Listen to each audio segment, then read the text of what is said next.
नमस्कार दोस्तों, स्वागत है आप सभी का एक बार फिर से आपके अपने चैनल आकाश जीएस एकेडमी में।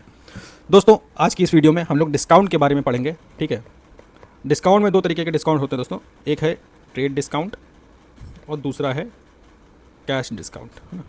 तो इनको डिटेल में देखेंगे। यहाँ से आपको एक से दो क्वेश्चन आपको देखने को एग्जाम में मिलेगा, है ना।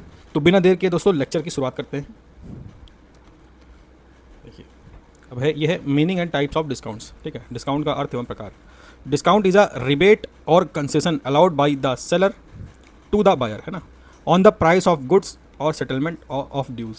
तो डिस्काउंट क्या होता है? एक तरीके से रिबेट, छूट होता है ना, कंसेशन होता है। दोनों, चाहे रिबेट कहिए चाहे कंसेशन कहिए, बात एक ही है। तो ये एक तरीके की छूट होती है जो सेलर के द्वारा बायर को अलाउ की जाती है। ठीक है, किस पर अलाउ की जाती है? या तो माल के प्राइस पर, ठीक है, या फिर सेटलमेंट ऑफ ड्यूज़ पर, या कुछ पैसा बाकी हो उसके सेटलमेंट के लिए। ठीक है, तो इस हिसाब से दो तरीके का डिस्काउंट होता है। तो कुल मिलाकर कहने का मतलब ये है कि डिस्काउंट जो है सेलर के द्वारा बायर को दिया जाता है। ठीक है, अब डिस्काउंट दो तरीके के होते हैं। पहला है ट्रेड डिस्काउंट और दूसरा है कैश डिस्काउंट। अब चलिए सबसे पहले ट्रेड डिस्काउंट के बारे में देख लेते हैं क्या होता है ये। ठीक है, अब इसकी डेफिनेशन है allowed by a wholesaler और manufacturer to the retailer at a fixed percentage on the listed price of goods when purchase is in bulk.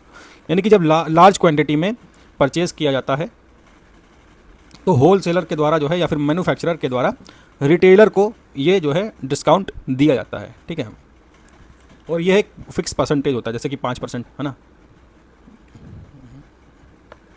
जैसे ये 5%, 10%, ये फिक्स होता है, फिक्स रेट पर ये दिया जाता है। ठीक है, अब इसके की पॉइंट देख लेते हैं। Allowed on both cash and credit transaction since it is related to purchases not payment. यह नकद और उधार दोनों सौदों पर दी जाती है क्योंकि इसका संबंध क्रय से है, भुगतान से नहीं है। तो ये भुगतान के समय पे नहीं दी जाती है। कहने का मतलब ये है कि ये जो है नकद या फिर उधार दोनों ही प्रकार के सौदे पर दी जाती है क्योंकि ये क्रय से संबंधित होती है। कहने का मतलब ये है कि ट्रेड डिस्काउंट तब दिया जाता है जब जो है बायर सेलर से कुछ माल जो है खरीदता है। कुछ माल क्या, बल्क में माल जब खरीदता है, और स्पेशली ये जो है क्या बोलते हैं उसको, मैन्युफैक्चरर या फिर होल सेलर के द्वारा रिटेलर को दिया जाता है। ठीक है, और इसका परसेंटेज जो है फिक्स होता है, 5%, 10%, 20%, है ना, जैसा होल सेलर डिसाइड करे। अब इसमें देख लीजिए, no separate entry is passed in the books of accounts for trade discount, it is simply deducted from the invoice और कैश मेमो। व्यापारिक बट्टे के लिए पुस्तकों में कोई अलग प्रविष्टि नहीं की जाती है। ये पॉइंट इंपॉर्टेंट है, याद रखिएगा। इसे केवल जो है चालान, इनवाइस या कैश मेमो से ही सूची मूल्य से घटा दिया जाता है ना। तो जो लिस्ट प्राइस होता है माल का, उससे जो है घटा दिया जाता है। मान लीजिए लिस्ट प्राइस है 10,000, अब ट्रेड डिस्काउंट दिया गया है 10%, है ना। ये लिस्ट प्राइस है आपका 10,000 और ट्रेड डिस्काउंट दिया गया है 10%। देखिए यहाँ पे एग्जांपल दिया हुआ है, if goods of list price 1 lakh are sold at 20% trade discount for cash, है ना। तो अब इसमें जो एंट्री होगी तो होगी ये cash account debit to sales, है ना, cash account debit to sales. अब इसमें 20% का डिस्काउंट है 1 लाख रुपए में, तो 20,000 रुपये डिडक्ट हो जाएगा और 80,000 रुपये से एंट्री पास कर दी जाएगी, है ना। 80,000 रुपये से एंट्री पास कर दी जाएगी। ठीक है, हिंदी में देख लीजिए, यदि 1 लाख रुपये सूची मूल्य का माल 20% व्यापारिक बट्टे पर नगद बेचा जाए तो प्रविष्टि 80,000 रुपये से होगी, जो कि हम लोगों ने की। ठीक है, if goods sold at trade discount are return, the trade discount is again deducted from the list price of return goods. यदि व्यापारिक, चलिए अब देखिए क्या लिखा है, यदि व्यापारिक बट्टे पर बेचा गया माल वापस आता है तो वापसी मूल्य पर भी व्यापारिक बट्टा घटाया जाता है। यही 20% भी जो है फिर से जो है घटाया जाएगा वापसी मूल्य पर। ठीक है, अब कैश डिस्काउंट क्या है? वो तो ट्रेड डिस्काउंट था। ठीक है, ये है कैश डिस्काउंट। तो कैश डिस्काउंट जो है allowed to customers for making prompt और early payment within a fixed period. It motivates customer to clear dues early, है ना। कहने का मतलब यह ग्राहकों को तुरंत या शीघ्र भुगतान करने के लिए प्रोत्साहित करने हेतु दी जाती है ना। मान लीजिए कोई डेटर्स है, ठीक है, कोई डेटर है, अब उससे 20,000 रुपये प्राप्त करने हैं, है ना। तो उसको डिस्काउंट दे रहे हैं कि आप जो है 6 महीने के भीतर या फिर 1 महीने के भीतर पेमेंट कर दीजिए तो हम आपको 10% का डिस्काउंट दे देंगे, है ना। तो ये जो है जब पेमेंट लेनी होती है, पेमेंट प्राप्त करनी होती है, तो ये डिस्काउंट जो है दिया जाता है। तो इसकी लेखा पुस्तकों में प्रविष्टि की जाती है। ये होता है nominal account, recorded in the books of accounts, nominal accounts. ठीक है, debited when allowed to a customer, expense loss and credited when received from supplier, income and gain. जब हम लोग कस्टमर को ये अलाउ करेंगे डिस्काउंट यानी कि कैश डिस्काउंट, तो वो एक तरीके से एक्सपेंस की तरह ट्रीट किया जाएगा और उसको करेंगे हम लोग क्या, डेबिट। और जब हमें ये किसी होलसेलर से या फिर मैन्युफैक्चरर से प्राप्त होगा तो एक तरीके से ये हमारे लिए क्या हो जाएगा, इनकम हो जाएगा। ठीक है, तो जब ये इनकम हो जाएगा तो ये हम लोग क्या कर लेंगे, क्रेडिट कर लेंगे। नॉमिनल अकाउंट का इसमें नियम लगेगा। ठीक है, अब बात कर लेते हैं इन दोनों में अंतर की, है ना, ट्रेड डिस्काउंट और कैश डिस्काउंट। अब यहाँ पे और ज़्यादा अच्छे से समझ में आ जाएगा क्या है ये, क्या है और क्या नहीं है। ठीक है, इसका मीनिंग क्या है, अलाउड बाय होलसेलर और मैन्युफैक्चरर टू रिटेलर। याद रखिए ये होलसेलर या फिर मैन्युफैक्चरर के द्वारा ही अलाउ किया जाएगा, किसको, रिटेलर को। और इसका परसेंटेज जो होता है फिक्स होता है, वो भी किस पर होता है, लिस्ट प्राइस पर। मुद्रित सूची मूल्य पर थोक विक्रेता द्वारा फुटकर विक्रेता को दी जाने वाली छूट। Allowed if the customer makes payment immediately और within a fix period. ग्राहकों द्वारा तुरंत या निश्चित अवधि में भुगतान करने पर दी जाने वाली ये छूट है। दूसरा देख लेते हैं, अब ये कब अलाउड की जाएगी, When goods are purchased in specified large quantity, जब गुड्स बड़ी मात्रा में लार्ज क्वांटिटी में खरीदा जाएगा तभी ये दी जाएगी। When payment is made on or before a specified date, ठीक है, जब भुगतान निश्चित तिथि पर या उससे पहले किया जाता है तो कैश डिस्काउंट जो है व्यापारी के द्वारा दिया जाता है। ठीक है, ग्राहक को। इसका ऑब्जेक्ट उद्देश्य क्या है, to enable retailer to make profit selling at catalogue price.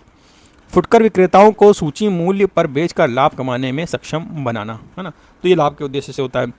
इसमें क्या है, टू इनकरेज क्विक और प्रॉम्प्ट पेमेंट, तो ये जो है शीघ्र भुगतान को प्रोत्साहित करता है। शीघ्र भुगतान प्राप्त करने के लिए जो है ग्राहकों को दिया जाने वाला ये छूट है, जिसको कहते हैं कैश डिस्काउंट। रिकॉर्डिंग क्या है, लिखा not recorded separately in the books of account, recorded separately in the books of account. याद रखिएगा ये पूछ सकता है कि किसको जो है रिकॉर्ड किया जाता है और किसको नहीं, है ना। इनवॉइस, चालान से कटौती, it is deducted from invoice, ये इनवॉइस प्राइस से घटा दिया जाता है। It is not deducted from the invoice. तो ये हो गया इसमें अंतर। ठीक है, अब बात कर लेते हैं calculation when the both discount are allowed. अब इसकी कैलकुलेशन की बात कर लेते हैं, है ना।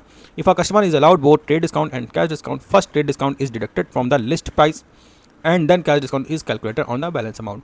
जैसे मान लीजिए नीचे अभी एग्जांपल दे रखा है, मैं समझा दे रहा हूँ। इसमें ये बता रहे हैं कि जब ट्रेड डिस्काउंट और कैश डिस्काउंट दोनों ही दिया हो क्वेश्चन में, तो सबसे पहले जो भी मूल्य होगा, ठीक है, जो भी मूल्य होगा इसमें से लेस कर देंगे क्या, ट्रेड डिस्काउंट। ठीक है, फिर जो आएगा अमाउंट, फिर जो बैलेंस अमाउंट आएगा फिर उसमें से लेस कर देंगे आपका कैश डिस्काउंट, है ना। चलिए आगे देखते हैं। अब एग्जाम्पल से समझ लीजिए, जैसे लिस्ट प्राइस ऑफ गुड्स है 20,000 रुपये, उसका जो है सूची मूल्य है यानी कि लिस्ट प्राइस है। अब इस पर ट्रेड डिस्काउंट है 10% का, कैश डिस्काउंट है 2% का। तो सबसे पहले ट्रेड डिस्काउंट निकाल लेंगे, तो लिस्ट प्राइस से 20,000 रुपये लिखा, इसमें से लेस 10% का ट्रेड डिस्काउंट, तो 20,000 माइनस 2,000, 20,000 का जो 10% आएगा वो 2,000 रुपये आएगा। ठीक है, उसके बाद अब जो भी बैलेंस आएगा, बैलेंस आया जैसे 20 में से 2,000 गया तो कितना बचा, 18,000 बचा। अब 18,000 रुपये में से 2% का कैश डिस्काउंट माइनस कर देंगे, तो इसी 18,000 का ही 2% निकाल लेंगे, है ना। 18,000 का जब 2% निकाल लेंगे तो कितना आएगा, 360 रुपये आ जाएगा। अब 360 रुपये जो है इसी 18,000 में से लेस हो जाएगा, तो 18,000 माइनस 360 तो 17,640, इससे एंट्री पास हो जाएगी, है ना। इससे एंट्री जो है हम लोग पास कर देंगे। ठीक है, चलिए आगे बढ़ते हैं। ना समझ में आया होगा तो बताइएगा दोस्तों, फिर से मैं इसको समझा दूंगा। ठीक है, या फिर दोबारा वीडियो देखेंगे तो समझ में आ जाएगा, बहुत ही ईजी है, कुछ बहुत बड़ी बात नहीं है। Advantages of trade and cash discount. अब इसका क्या है लाभ, ठीक है, बिजनेस में लाभ क्या है।